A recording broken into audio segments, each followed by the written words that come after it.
Bueno, el punto de partida es la dialéctica de los argumentos y lo que vamos a ver son tres refutaciones. Estas refutaciones específicamente van a ser refutaciones contradicentes que se sitúan en el marco del debate entre la intervención 1 de Foucault y la segunda de Chomsky. En el debate, quien inicia la interacción es Chomsky, después Foucault le responde y es ahí en esta primera intervención de Foucault de donde partimos. Aquí lo interesante es que hasta lo que llevo he notado que al parecer si nosotros nos centramos en ver las refutaciones, como que vamos rescatando un hilo central de la interacción. Obviamente la refutación no es el único esquema argumental que utilizan los autores, utilizan otros más, pero al parecer cuando introducen la refutación, introducen uno de los puntos principales en la interacción. Bueno, para aquí en esta. Cuando nosotros, perdón, es que me hace algo la máquina. Bueno, lo voy a dejar así en pequeño. Para quienes no estén muy familiarizados con lo que es una refutación en la dialéctica argumental, pues les voy a comentar lo siguiente. Hay diferentes formas de contraargumentar y cuando contraargumentamos lo que hacemos específicamente es criticar o evaluar un argumento previamente presentado. Esta crítica puede hacerse de diferentes maneras. Podemos criticar la premisa, que sería el caso de la objeción, criticar el enlace entre las razones y la conclusión, que sería lo que denominamos recusación, o también se pudiera rechazar la conclusión, que es lo que propiamente se llama refutación, ¿sí? Aquí lo interesante es que la refutación es precisamente producto de una ponderación. La forma en que se introduce una refutación nos permite realizar un balance precisamente con relación a las razones traducidas y a las que nosotros presentamos. Este aspecto es muy importante considerarlo porque detrás de la acción de sopesar, pues está la idea de que las razones que el otro me presentó son razones genuinas, pero ello no excluye que puedan haber razones aún mejores. Entonces, hay un reconocimiento por quien usa la refutación de que el otro usa buenas razones. En términos de la refutación contradicente, podríamos decir, el otro tiene buenas razones, pero las mías son mejores, un poco más o menos como esta, ¿no? En el sentido son mejores, en el sentido otros son más fuertes, así que la balanza se inclina hacia mi lado, específicamente a la aceptación de la conclusión que se introduce con las razones que mencioné. La refutación contradicente es un tipo de refutación que se introduce generalmente con el pero o algo similar al pero. Tenemos otro tipo de refutación que es la invalidante, que generalmente se introduce con un pero también, pero de la cual no hablaré en este momento. Bueno, nos vamos ya a situar en lo que sería la discusión. Y en esta parte, Chomsky ya ha argumentado a favor del concepto de naturaleza humana como un elemento clave para abordar el problema de cómo un aprendiz de una lengua puede, a partir de la información escasa y deficiente en calidad que recibe, pues llegar a un conocimiento altamente articulado y sistemático. Entonces, es este caso de la naturaleza humana que introduce Chomsky para explicar el problema de esta brecha que se da en el aprendiz de una lengua. Y ahora corresponderá el turno a Foucault para responder a lo arguido previamente. Y aquí Foucault lo que hace es presentar, bueno, en términos de argumentativos, un encadenamiento de argumentos al inicio para decir por qué desconfía un poco del concepto de naturaleza humana. En ese encadenamiento, pues propiamente lo que va a presentar es un ejemplo de la biología, en los que los conceptos pueden tener distintas funciones y otras características específicas, por lo que no todos los conceptos tendrán el mismo grado de elaboración ni la misma función, ni tampoco el mismo tipo de uso dentro del discurso científico. De ahí que desconfíe del concepto de naturaleza humana. Nosotros vamos a ubicarnos, después de esto, de este encadenamiento que mencioné, vamos a ubicarnos en esta parte. No sé si se logra ver la presentación, sino aquí sí voy a ampliarla, a compartir la pantalla, aunque vuelva a salir, para que ustedes puedan ver propiamente lo que sería la imagen. Voy a ir leyendo y para explicar. Ay, no, que no me permite. Ahí está, ya.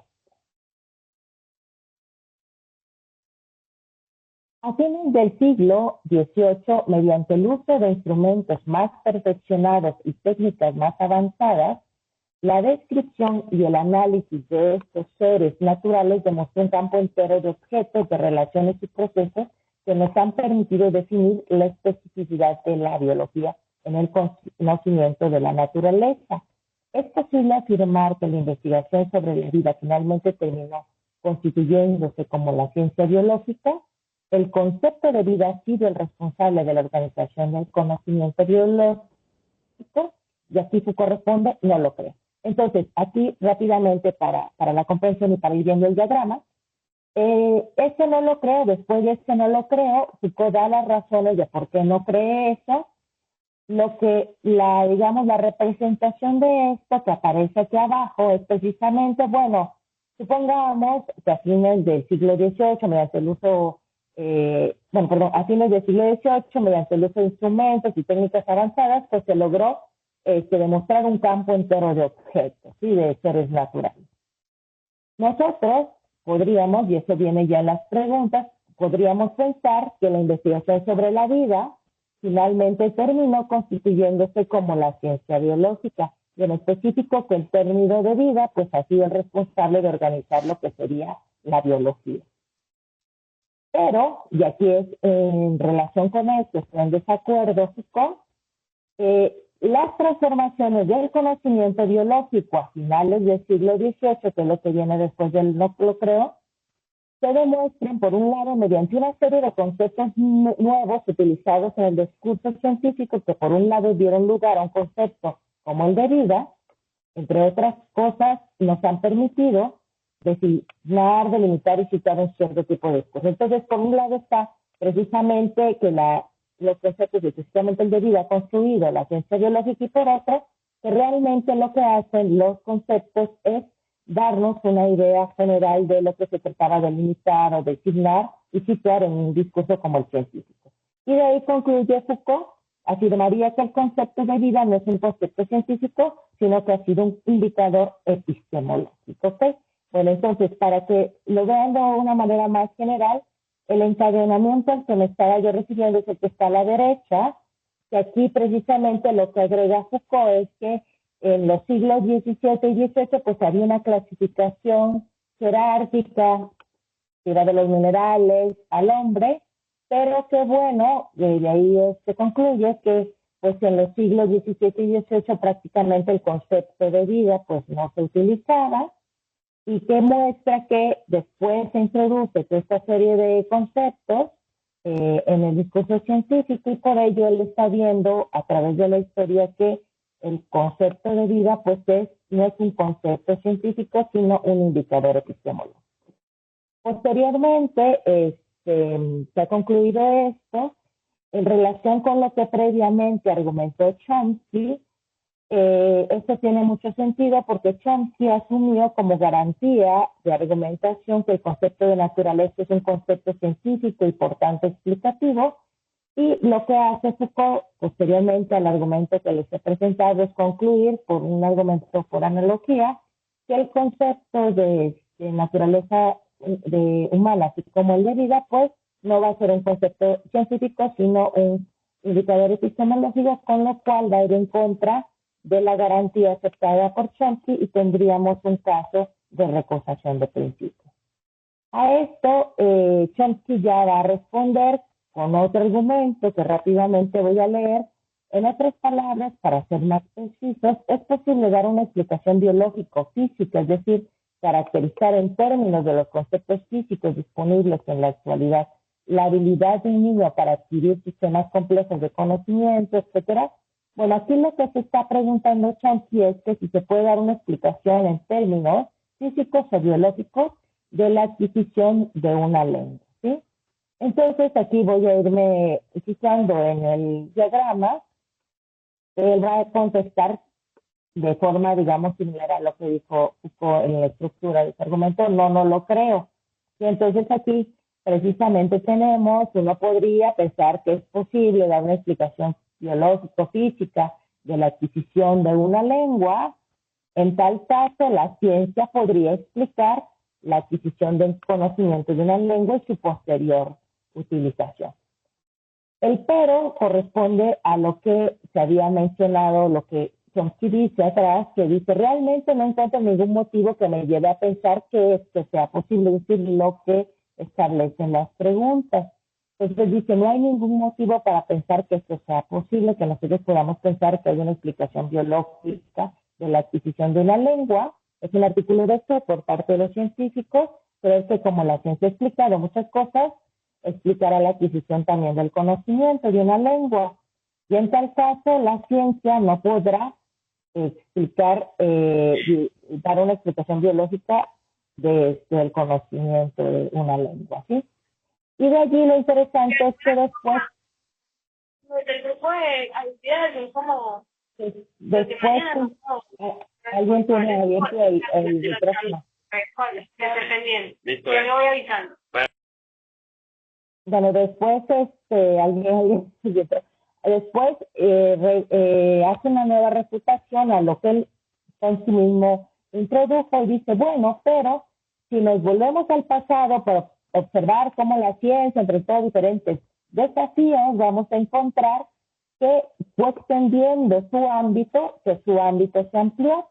Y entonces de ahí la conclusión que se puede extraer es que si la ciencia amplía su ámbito, podrá explicar la adquisición del conocimiento de una lengua y su posterior utilización. Aquí, si ustedes observan en lo verde, nosotros dice, bueno, este punto precisamente se remite, lo que hace Chomsky es rescatar la forma en que Foucault recuperó o citó esta historia de la ciencia, la recupera, y después concluye con esto de que la ciencia se amplía su ámbito, podría explicar la adquisición de una lengua. Y esta conclusión se va a fortalecer posteriormente en un ejemplo que da en esa misma interacción.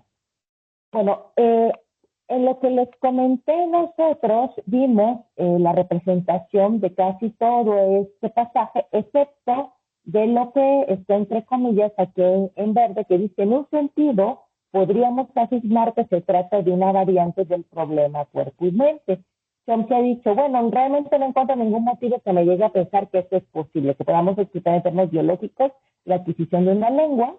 En un sentido, podríamos afirmar que se trata de una variante del problema cuerpo-mente. ¿Esto cómo se introduce? Bueno, se rescata precisamente de la argumentación anterior, se rescatan, voy a regresar rápidamente, lo que sería el segundo y el tercer argumento, después del primer pero y después del segundo pero, es lo mismo. Entonces aquí no hay ningún motivo para pensar que esto sea posible, la ciencia no podrá dar una explicación biológica de la adquisición de conocimiento y su posterior utilización en tal caso, o por tanto, en este caso, se trata de una variante del problema cuerpo-mente. Lo que se quiere decir aquí es que si la ciencia no puede dar una explicación biológica de la adquisición del conocimiento, entonces se trata de un problema filosófico, no de un problema científico. Pero aquí vuelve a refutar, en este caso, Chomsky, con lo que ya habíamos dicho de ver el pasado y que si la ciencia amplía su ámbito, podría explicar la adquisición del conocimiento y de aquí se extraería la conclusión de que no se trata de una variante del problema cuerpo-mente. ¿Sí? Si la ciencia amplía su ámbito, podrá explicar el problema de la adquisición de una lengua y entonces no sería una variante del problema cuerpo-mente, sino un problema científico. Esto ya Chomsky lo ha mencionado en su primera participación explícitamente, de que él considera el problema de la adquisición de la lengua como un problema científico. Para Cuatro esto minutos. agrega, gracias. Para esto agrega un ejemplo también con el formato de una refutación.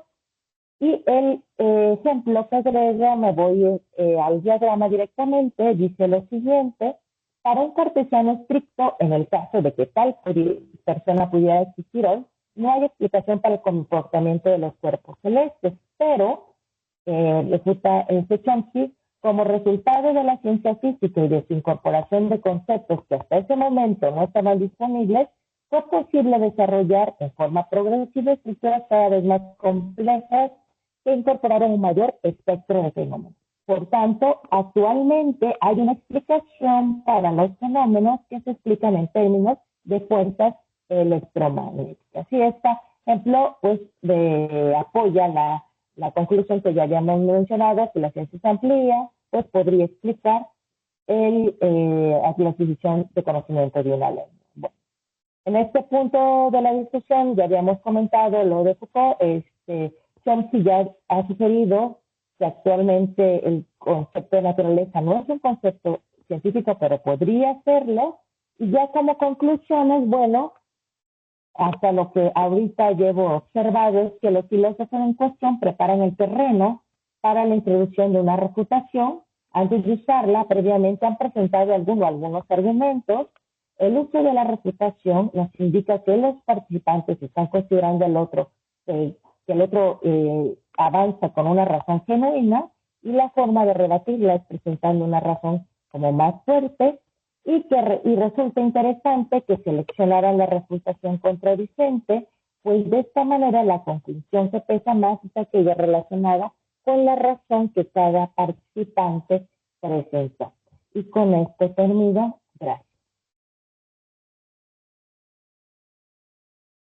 Muchas gracias, Teresita. Si puedes dejar de compartir. Tenemos unos minutos para preguntas. Bueno, lo único que veo en este momento es que Cristian ha levantado la mano, así que Cristian. Teresita, muchísimas gracias. Una excelente reconstrucción argumentativa. Para ti, ¿quién ganó el debate, Chomsky o Foucault? Bueno, yo creo que ambos tienen razón. No creo que haya propiamente un ganador. Como parte de la investigación que estoy haciendo precisamente, estoy enlazando lo que sería la práctica argumentativa de filosofía con lo que es una controversia. Sí, Entonces, en este caso... Sí, disculpa que te interrumpa, primera vez que contrapregunto. Lo que pasa es que estoy tratando, ha sido un taller ayer y hoy hasta el momento, falta que hable yo que voy a empeorar las cosas, pero excelente. No te oigo. No te oigo, Cristian. ¿Ahora me escuchan? Sí, sí. Decía que me gustaba mucho el taller porque, por ejemplo, quizás este es un ejemplo claro de lo que hablaba Federico, de un tipo de argumentación, de ponderación rigurosa, en principio. Entonces mi pregunta no era viciosa, no era de curiosidad, sino porque si no hay un ganador hasta el momento de este debate, eh, a pesar de que las ponderaciones han sido muy buenas de ambos hablantes, Sí. podríamos coincidir en eso, ¿no? De que son razonadores rigurosos, virtuosos, y que a pesar de eso no hemos podido declarar comillas, ganador del debate. Sí, lo que pasa es que aquí la interacción es en términos cooperativos. Y creo que tiene que ver mucho con la cuestión de que la reputación va a introducir una ponderación y de que asuma que el otro también puede tener razón. Entonces lo que está haciendo cada una de las partes es escuchar al otro, y a partir de escucharlo, escucha las razones que el otro le da. O sea, los argumentos, son términos de intercambio de argumentos. Entonces, al escuchar esos argumentos, los va, digamos, sopesando de tal manera que va a rebatir esos argumentos. Pero te decía yo lo de la controversia porque en este caso, quien esté escuchando los argumentos en contra de la contraargumentación correspondiente, lo que puede hacer es también en algún momento decir, bueno, ¿sabes qué? Me has convencido con tus argumentos, voy a anexarme a tu pensamiento, creo que pesa más tu posición, o podrían también construir una posición nueva o no llegar a ninguna. O sea, decir, ¿sabes qué? Con esta discusión he aclarado los malos entendidos que tenía, hemos aclarado un concepto, no sé. Eso precisamente me llamó de la controversia, que no se cierra, no se soluciona, no hay un ganador, y que precisamente lo que se hace en todo caso es llegar a una especie de resolución que consiste o llegamos a una sola postura, construimos una, o alguien que interactúa da a favor de la otra, digamos, que declina, o aclaramos algunos malos entendidos. En cualquier otra forma, eso es muy útil porque genera diálogo. Es un diálogo polémico, pero la polémica no tiene que ser erística. Era algo, digamos, que a veces nos acusan a los filósofos, es muy interesante. Es un diálogo en donde esta interacción opuesta pues nos da muchos beneficios epistémicos. Muy bien, pues he pedido la palabra y si nadie la ha pedido, me la daré a mí mismo. Y tengo dos observaciones. Bueno, la primera es que el debate Foucault-Chomsky, por lo que cuentas, es peculiar dentro de las discusiones entre filósofos, hasta donde yo conozco, porque en las que yo he analizado la refutación, la refutación es rara. Normalmente los filósofos prefieren recusar al oponente, es decir, alegar que lo que están presentando como una razón realmente no lo es, y quizá por los vicios inferencistas que decía Federico. Entonces es raro que hagan comparaciones de la fuerza de argumentos. Eso por un lado. Lo cual a lo mejor es un debate, se explica por ciertas características del debate. La segunda que tiene que ver con eso es que tú lo has presentado, me parece, como una secuencia de argumentos de los cuales cada uno es más fuerte que el anterior. Así que Chomsky pone uno, Foucault contesta con otro más fuerte, Chomsky invoca un tercero más fuerte que el segundo, etcétera. Pero yo creo que el modelo adecuado sería más bien el de dos platillos de una balanza en el que van acumulando argumentos y que la comparación no es de un argumento con un argumento, sino de todo un grupo de argumentos creciente con otro grupo de argumentos crecientes. No sé qué te parecerá eso. Y otra característica que me llama la atención, y también te pregunto por el resto de la película, qué es lo que pasa después del fragmento que has analizado, es simplemente se limitan a poner más argumentos en la balanza, en su platillo, para intentar aplastar al oponente, o en algún momento se toman el trabajo de justificar que su argumento es mejor que el del oponente. Muchas gracias. Sí, gracias, César. Bueno, lo de la balanza sí estoy de acuerdo. En este caso sí lo presenté de esa forma, no se ayuda para el otro, pero cierto, van sumando argumentos a lo que van mencionando y es muy interesante. Posteriormente, a mí me llamó la atención que llega un momento en que están de acuerdo en muchas de las cuestiones, digamos, de la primera parte, cuando la primera parte del debate en relación a la discusión del concepto de naturaleza humana. Y en varios puntos llegan a estar de acuerdo. Tal es el acuerdo que el moderador que tiene que como que forzar la discusión entre ellos, porque dicen, sí, o sea, es muy interesante porque se da un diálogo real. En la segunda parte, que es la segunda parte sobre política, ahí sí, ahí empieza ya la interacción, como que los argumentos que habían dejado implícitos en la primera parte ya empiezan a surgir porque empiezan a haber precisamente aspectos de en la política en los cuales no están de acuerdo ellos. Y parece que la política como que les llega más al corazón, porque ahí sí sacan la cecina, ¿no? Pero aún así es muy interesante esta parte porque no pierden la comunicación entre ellos y hay como un sentido de cooperación. No van a llegar a un acuerdo, pero sí a través de toda la interacción se empiezan a aclarar algunos malos entendidos de ambas partes que ellos no tienen. Más bien yo creo que es el público el que a veces las construye, pero entre ellos precisamente como que aclaran el panorama de sus propias posturas y los aspectos en los cuales coinciden. Este, me preguntaste un punto, un tercer punto, no recuerdo bien cuál es. No, sí, en algún momento se tomaban el trabajo de justificar por qué atribuían más peso a un argumento que a otro, no simplemente lo afirman.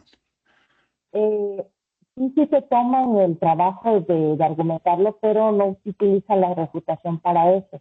A veces se utilizan encadenamientos, se utilizan, por ejemplo, otro tipo de pues, argumentos en donde van dando las razones y como que ellos asumen algunas razones. Creo que aquí el punto es que, por lo que estuve leyendo, que ellos antes del debate, que fue publicado y también televisado parte de él, estuvieron platicando mucho. Entonces, como que ya daban por supuestas muchas cosas y muchos de los argumentos que nosotros esperaríamos que estuviesen en papel no lo están. Algunos de estos argumentos sí se explicitan en la segunda parte, pero no todos. Muy bien, muchas gracias. Vamos a dar paso ya a